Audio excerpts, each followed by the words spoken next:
Hello everybody, it's George from Ireland. Welcome back to my channel. So in this video, I'm asking what's going on in the Republic of Moldova.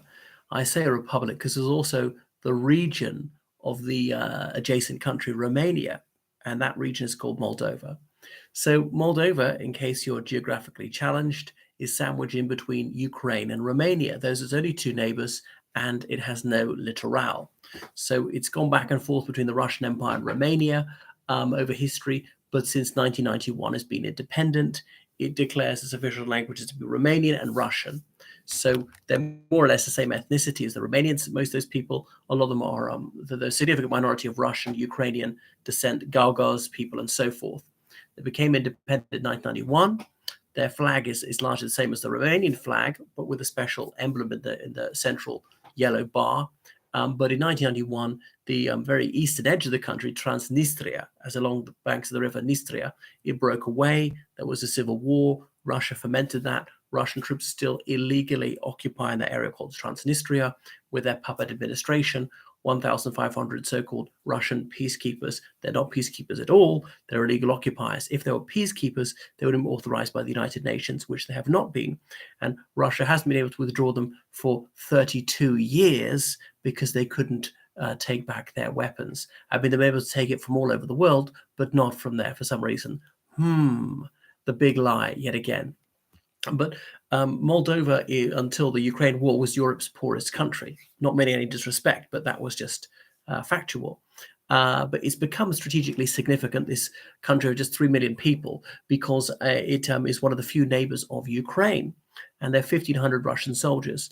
Obviously not very significant in a war with hundreds of thousands of troops on either side, but they're to Ukraine's western flank. But there are apparently tons of Soviet-era munitions, which are in usable condition there. So the so-called Transnistria Republic claimed there was a plot to assassinate them and things like that, or claimed that Ukraine was planning to invade.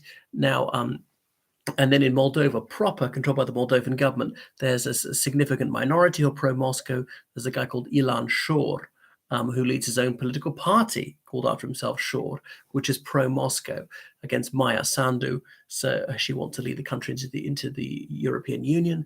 And indeed, last year, the Republic of Moldova was accorded European Union candidate status. There were some who even wanted to merge with Romania, and Romanians sometimes call it Basarabia. You used to see graffiti all over Romania. Basarabia is Romanian soil. Anyway, they can get you Romanian citizenship like that, but the country's emptying out as people are moving west for higher salaries. So what was the next thing? Maia Sandu, she said she was informed by the SBU, that's Ukrainian intelligence, of a Russian plot to topple her by orchestrating mass street protests. They've already tried to throttle Moldova economically by cutting off gas supplies. Moldova is officially neutral, not sure in NATO. NATO wouldn't let it in because BBB vetoed by fairly Russia-friendly countries, either Turkey and or Hungary. You only need one NATO member to veto Moldovan accession, and there are 30 NATO countries. So they're not even going to try. That would up the ante with Russia too much. The pro-Moscow minority would really start banging the drum if that were to happen. And NATO will also say we can't completely trust the Moldovans because they're penetrated. Some of them are pro-Moscow people in the Moldovan military or intelligence services. They're infiltrated with Putinites. But it might be a golden opportunity for Moldova to retake Transnistria. It's now or never, as Russia is busy elsewhere, and the Ukrainians could help them in. Could they invite the Ukrainians in, say, we will retake Transnistria from the west, and you help us from the east, and then you don't have your Russians to your flank. You can then help yourself to tons of Soviet-era munitions. On the other hand, the Ruskies, if they're clever, if these were going to fall into Ukrainian hands, would blow them up, lest the enemy get his paws on them. But anyway, I don't think they're going to do that. That'd be a bit risky. What if it goes wrong? What if Ukraine pulls out of this war? Then you've got the undying enmity of Russia. But yeah, it's just a few days ago that 2 days ago that the so-called president of Transnistria, Vadim Krasnoselski, he claimed there was a plot to assassinate him. But Ukraine denies this. It's nothing to do with them. It's a bogus accusation by Russia to foment ill feeling. So could this be a psychological operation? So Transnistria is just a sliver of land. It's one of those places that doesn't exist. If you've ever seen documentaries with that title, and they say it's like a time capsule, it's like stepping back to the Soviet era and Soviet era imagery everywhere. But it's sort of legally nowheresville because in law, yes, it's part of Moldova, but not controlled by the Moldovan government. So you can get things there that you couldn't get elsewhere. Their bank accounts set up that are registered in Moldova, but the Moldovan government doesn't control them. So dirty money can flow freely through there. I knew people who'd never been to Moldova, and they had a Moldova registered car, some sort of tax dodge, things like that. It's bizarre. So Tiraspol is the capital city of Moldova. So that is the People's Republic of Transnistria. And it's only got a couple of 100,000 people. So Maia Sandu, president of the Republic of Moldova, she says that Russia has plotted to topple her using saboteurs from Russia, Serbia, Belarus, Montenegro, and so on. Those other countries are the most pro-Russian countries around.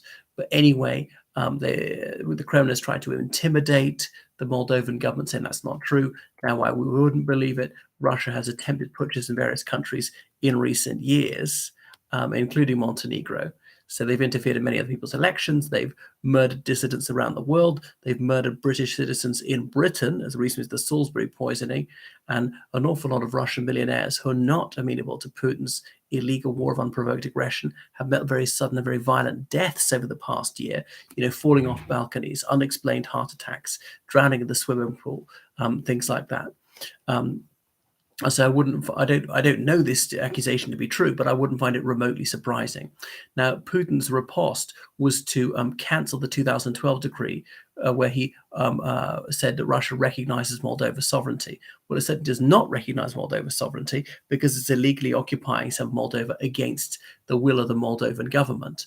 Now, sometimes there's been a pro-Russian administration in Chisinau, or Kishinev, if you prefer. That's the capital of Moldova. And the Russian peacekeepers are often allowed to cross over into Moldova proper and fly out of the main airport back to Russia. Obviously, that's not been allowed since this war began. So there's 1,700 that have had no relief for over a year because they can't overfly European Union airspace or Ukrainian airspace. No surprise there. So they're not getting any home leave. And as well as obviously the Russian illegal occupiers, the breakaway region of Transnistria has got its own militia. So there might be some fisticuffs there. I hope that's not the case. What I'd like is a peaceful resolution. The Russians could surrender. Perhaps they should be allowed to be flown to Belarus and from there go home to Russia, and there'd be no bloodshed, and Transnistria would properly be reintegrated into Moldova, and Moldovan sovereignty would be reasserted over its sovereign soil.